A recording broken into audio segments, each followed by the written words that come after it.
Hello students, in last session we continue with our journey regarding to the methods of the preparations of haloalkanes and haloarenes.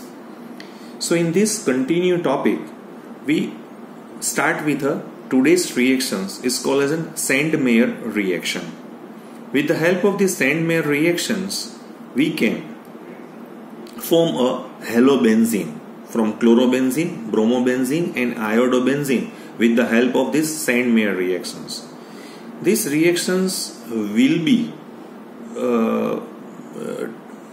taught by a very deep manner in our next lesson, which is amine compounds. When we particularly studied about the amine compounds, at that time we also focus on these Sandmeyer's reactions. But today or in this lesson we have to study a NCERT textbook syllabus, right?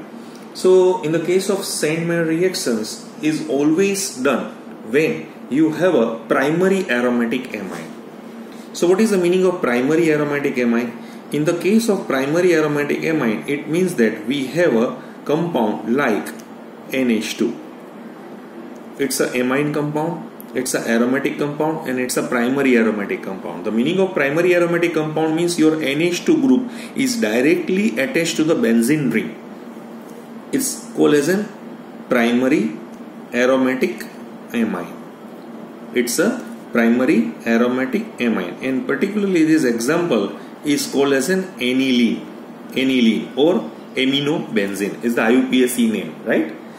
Now it reacts firstly with a hydrochloric acid, because as we know that this amine compound is basic in nature and hydrochloric acid is acidic in nature, right? So they firstly form a salt, and this salt is called as an aniline hydrochloride, NH3 plus and Cl minus. It's called as an aniline hydrochloride salt. This aniline hydrochloride salt now react with, means this aniline hydrochloride which can be written in this manner too, NH2 into HCl, no problem, both are same. Now this aniline hydrochloride is further react with a NaNO2, means sodium nitrite solutions. When we have to add the sodium nitrite solutions, because at presently I display these reactions in a mini mechanism style, right? So at that time this NaCl is removed. So now your compound which can be look like NH2, HNO2. It's like that, NH2, HNO2. The structure of NH2, HNO2 which can be written in this manner too. What is the structure of HNO2? HNO2 means O double bond N OH, HNO2. So now they remove H2O. So it's converted into benzene diazonium hydroxide, and further now it reacts with a hydrochloric acid. So at that time water is released and we get a product is like that. N2, because N2 plus NCl minus, and this is called as an benzene diazonium chloride. But this salt is highly unstable. So for this purpose, for the stability, because benzene diazonium chloride is stable at a very low temperature. So in these reactions we have to maintain a 0 to 5 degree centigrade temperature is required, and most because this salt which cannot be isolate in a dry form. That's why in situation reactions that we have to perform. Once again, so all these particularly reactions which can be given in a very short manner, so we have to draw like that. First you have to take a aniline, it reacts with hydrochloric acid in presence of NaNO2 0 to 5 degree centigrade temperature is required, right? 2 mole of hydrochloric acid is required because 1 at here and remaining second hydrochloric acid which can be added in this portion. Okay, so we get a product is like that, benzene diazonium chloride. What is the removal? So removal of NaCl, so minus NaCl, then removal of water, first water and second water, so minus 2H2. So we get a product benzene diazonium chloride. So this process is called as a diazotization reaction. This is called as this whole process to form a benzene diazonium chloride, diazotization. Right? Okay. After these diazotizations, now the main reactions we have to continue like that. For example, if I am having a benzene diazonium chloride, now this benzene diazonium chloride is react with because the structure of benzene diazonium chloride is like that. There is an ionic bond formation between N2 plus and Cl minus. Now this BDC, or sometimes in shortcut we use a BDC, right? So we have to take a Cu2Cl2. It's a cuprous chloride. Mind well, it's not cupric chloride, it's a cuprous chloride in presence of hydrochloric acid. Because Sandmeyer suggests that you have to take a salt of cuprous chloride. Okay, so first diazonium salt, mixing the solution of diazonium salt with a freshly prepared Cu2Cl2 or Cu2Br2. So there is a replacement reaction of a diazonium group because diazonium group is replaced by chlorine. So we get a product is like that. Okay, it's a chlorobenzene plus nitrogen. Nitrogen is released. In these Sandmeyer reactions, it is halogen attached to copper. This halogen attached copper which enters into benzene ring. So this chlorine is entered into the benzene ring. Okay, so we get a product chlorobenzene. It's a formation of haloarine. Same way, if we take a Cu2Br2HBr, Cu2Br2HBr, so the same. Okay, fine. Bromobenzene plus N2 plus HCl, because in Sandmeyer reaction, halogen attached to copper which enters into the benzene ring. So we get a bromobenzene plus N2 and plus HCl. So it's a simple displacement reactions. Replacement of the diazonium group, this diazonium group by iodine does not require any type of a Cu2X2, which is done simply by stacking the diazonium salt with Ki. So if we have a diazonium salt, so when it reacts with Ki, no Cu2Br2 or Cu2Cl2, right, is required in the case of to form a iodobenzene. So we get a straight away product is iodobenzene plus KCl plus N2. So these reactions are called as a Sandmeyer reactions. What is the unique of Sandmeyer reactions? They use a certain type of compound, Cu2Cl2, Cu2Br2. So chloroarenes and bromoarenes are easily prepared with the diazonium salts are treated with CuCl dissolved in HCl or CuBr dissolved in HBr. So this reaction is called as a Sandmeyer reactions. Okay, so this is all about the Sandmeyer reactions. Now our next point is the halogen exchange process. Now our next point is halogen exchange process.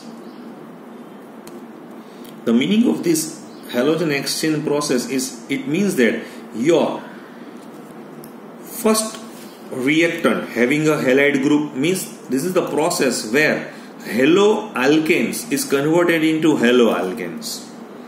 So first I want to prepare alkyl iodides.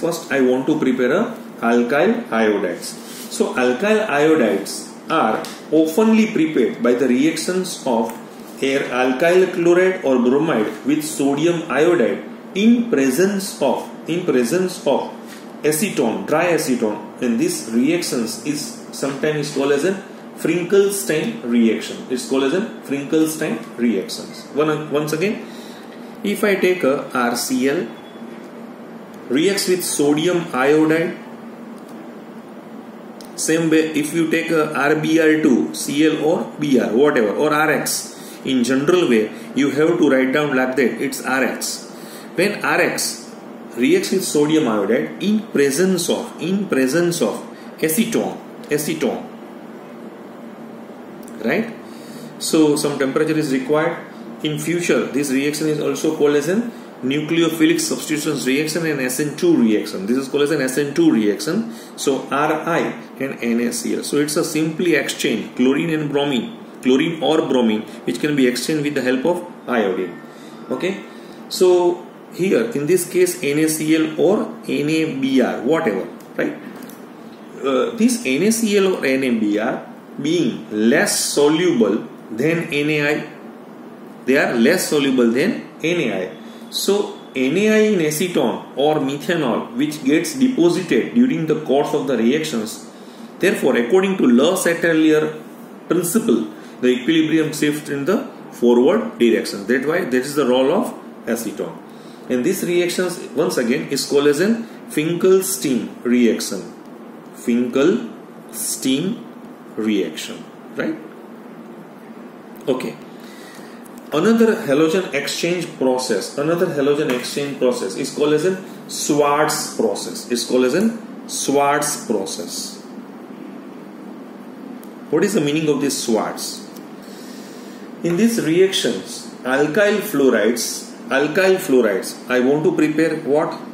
In this alkyl iodide are prepared. In this alkyl fluorides are more conveniently prepared indirectly by heating a suitable chloro or bromo alkanes with a inorganic fluorides. For example, if I am having a CH3Br and this CH3Br it's react with AgF, right? So this is a metallic fluoride, so it gets a product like that, CH3F plus AgBr. So it's a simply displacement reaction or substitutions reactions. It's a nucleophilic substitutions reactions. Same way, in play we have to use a AgF or sometimes we use also SbF3 or COF2 or ASF3, right? Hg2F2. So various type of inorganic fluorides. These are the inorganic fluorides that we have to use in this reaction, and this reaction is called as a Schwarz reactions. When the organic halide, for example, if organic halide having a more than 2 or 3 halogen atoms, for example, in this case only 1 halogen atoms, right? But when the organic halide, for example, I give the one demo of a more than 1 halo compounds.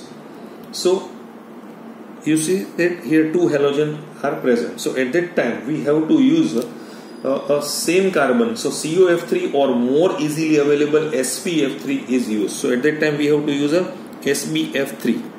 Okay, so this SbF3 which is converted into CH3, this is CF2 because chlorine is displaced by fluorine, and CH3 plus 2 SbCl3.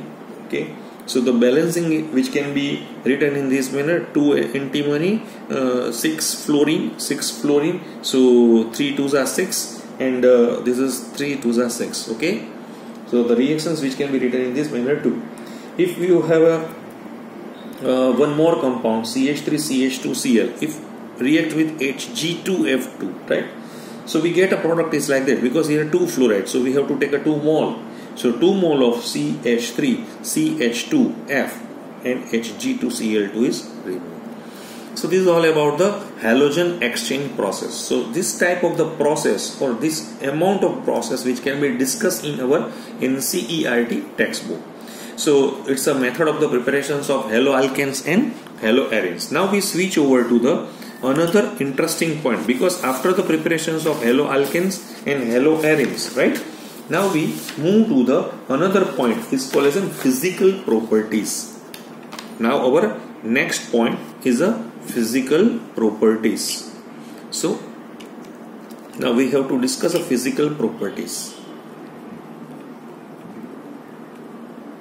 Okay, so in the case of physical properties, mostly when we have to discuss about the physical properties of any functional group, at that time we mostly discuss about their physical state, color, odor, right? Then melting point and boiling point, density, water solubility. So these are the main features that we have to discuss in the physical properties of any functional group. So now we start with the physical properties like a physical state, color, odor, etc. like that. Okay. So in the case of alkyl halides, so firstly, in the case of first we have to focus on a first point, physical state, color, odor, etc. Fine. So all alkyl halides, mind well, all alkyl halides are colorless, but when in a pure form, okay? Mind well, in the case of bromide, or in the case of iodide, right? When they expose to the light, so they develop color. That's why AgBr or AgI, which are used in a photography, earlier photography, chemistry of the photography, like in the case of black and white photography or color photography, we have to develop the print. So at that time, this amount of the photosensitive compounds which can be used. Okay. Now methyl chloride. Then methyl bromide, ethyl chloride means CH3, CH2Cl. Some chlorofluoromethanes, they are gaseous at room temperature. They are the gases, right? But higher chlorobromoiodo compounds are either liquids or solids. Okay, because they are having a lower molecular weight. But if we move to the higher molecular weight, so they are converted into liquids or solids. Many volatile halogen compounds have a sweet smell too. But this sweet smell is due to the volatile halogen compounds. So this is about the physical state. Now we move to the next point, is a melting points and boiling points. Okay, in this case, melting points and boiling points, as we know that due to greater polarity as compared to the higher molecular mass as compared to the parent hydrocarbon. For example, if I having a CH4, right, and CH3F, this is CH3Cl, same way CH3Bi and CH3I. In the case of CH4, we know that there is a CH bond, and this CH bond is non-polar in nature. But all these haloalkanes, they having a CX bond. And these CX bonds are polar in nature. So due to greater polarity as well as higher molecular mass compared to the parent hydrocarbon, the intermolecular forces of attractions like dipole-dipole attractions and van der Waals attractions are stronger in halogen derivatives. That is the reason that the boiling points of chloride, bromide and iodides are considerably higher than those of the hydrocarbons of the comparable molecular mass. And these intermolecular forces of attractions become stronger as the number of electrons increase with the increase in the size of the molecules. For example, if I give the CH4, so what is the boiling point for in Kelvin? It's a 111 Kelvin. While in the case of CH4 is 111 Kelvin. CH3F is near about 195 Kelvin. CH3Cl 249 Kelvin. The 277 and 315. Look, all having the same carbon, right? Number 1, same carbon, but it's a non-polar in nature, while there's a polar in nature. So due to polarity, there is a dipole-dipole attractions as well as van der Waals force are higher in this case. But in the case of CH3F and CH3Cl, because chlorine having a size of the chlorine is quite good, so increasing the size of the molecule as well as the number of electrons in the case of fluorine is 9 and 17. So number of the electrons is increasing, our boiling point is increasing. In the case of CH3Cl, CH3CH2Cl, then CH3 CH2 CH2Cl, likewise, right? CH3 CH2 thrice Cl. So when we move from methyl chloride to ethyl chloride to normal propyl chloride to normal butyl chloride, so at that time the boiling points are increased, right? Because the molecular size is molecular weight is increasing. That's why the size is increasing, and van der Waals force, which is based on the size. So these are the some facts of the boiling point: 249, 285, 320, because number of carbon is increasing. Same way for isomeric alkyl halides. For isomeric alkyl halides, the boiling points decrease with the branching. If I having a compound like that, CH3, CH2, CH2, CH2, Cl, right? If one having a compound like that, CH3, CH, CH3, CH2, Cl. Some having a compound like that, CH3, CH2, CH, Cl, CH3. One more is like that, CH3, C, CH3, CH3, Cl. 4 carbon, 1, 2, 3, 4, 1, 2, 3, 4 and 1, 2, 3, 4, because they are isomer in nature. We know that it's a primary halide, same way primary halide, it's a secondary halide, it's a tertiary halide. But this is a linear in form, while this one is branch in form. So what is the point? In the isomeric alkyl halides, the boiling point decrease with the branching. The boiling point in this compound is 351.5 Kelvin. In this point 342. This is 341, 324. So what is the reason behind that? Because this is all due to the reasons that with the branching of surface area of the alkyl halide decrease, if the branches means area is decreased, it means that the magnitude of the van der Waals force is also a decrease. That's why boiling points are decreased. Okay, so this is about the branch polymer. Generally the boiling points, one more example is like that, CH3Cl, next one is CH2Cl2, CHCl3 and CCl4. So boiling points of chloro, all having a chloro, right? But they increase in the number. So for example, this is 249, 313, 334, 334 and CCl4 having a 350. Why? Because the number of chlorine is increasing. So molecular weight is increasing. Number of electrons are increasing. So the magnitude of van der Waals force is also increasing. That's why the boiling point is increasing. What about the haloarenes compound? So in the case of haloarenes compound, for example, if I having a iodobenzene, same way in the case of bromobenzene, in the case of chlorobenzene, in the case of fluorobenzene, and last one is the benzene, right? So higher molecular weight 462, 429, 405. Mind well, all these boiling point are in Kelvin, 358, and benzene having a 353, means 80 degrees centigrade temperature is the boiling point. For the same halogen atom, the melting point and boiling point increase as the size of the aryl group increasing. The boiling points of the isomeric dihalobenzene. For example, I have one more example which can be given like that. If I having a Cl and Cl, so it's a orthodichlorobenzene.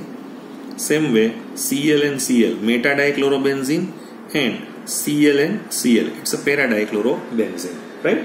So in this case, the boiling points of isomeric dihalobenzenes are nearly the same, but their melting points are quite different. Generally, the melting boiling points are same, but the melting points are quite different. Why? Because this para isomer always higher than that of the ortho and para. What's the reason behind it? Because this is due to the reason that para isomer having a very symmetrical arrangement. So hence its molecule pack, close pack in the crystal lattice.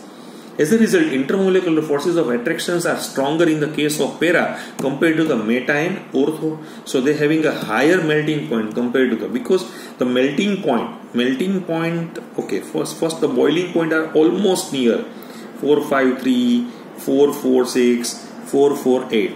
But the melting points, it's 256, 249 and 323. Now next point is the density. As we know that the alkyl fluorides and chlorides are generally lighter than water, where alkyl bromides and iodides and polyhalides are heavier.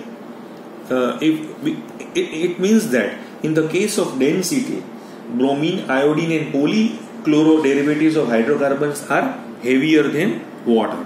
Why are they heavier than water? Because the density increases with increasing the number of carbon atoms. So the halogen atoms and atomic mass of the halogen atom, because which is given in your textbook too.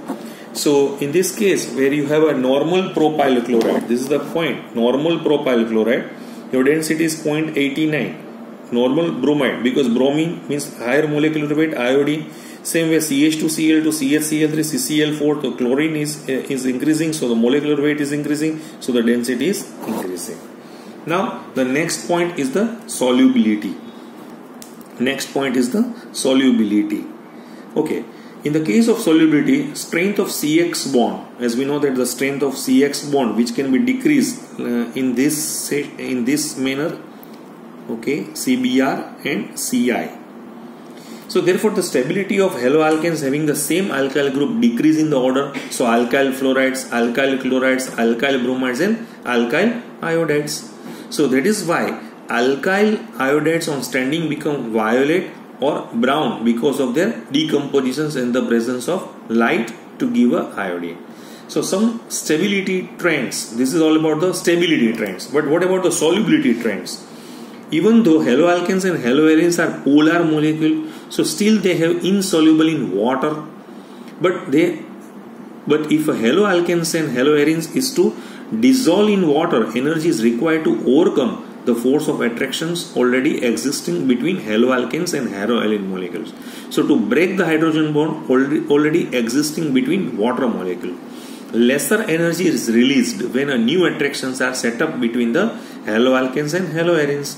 So as a result, haloalkanes and haloarenes are insoluble in water. However, they are quite soluble because they are insoluble in water.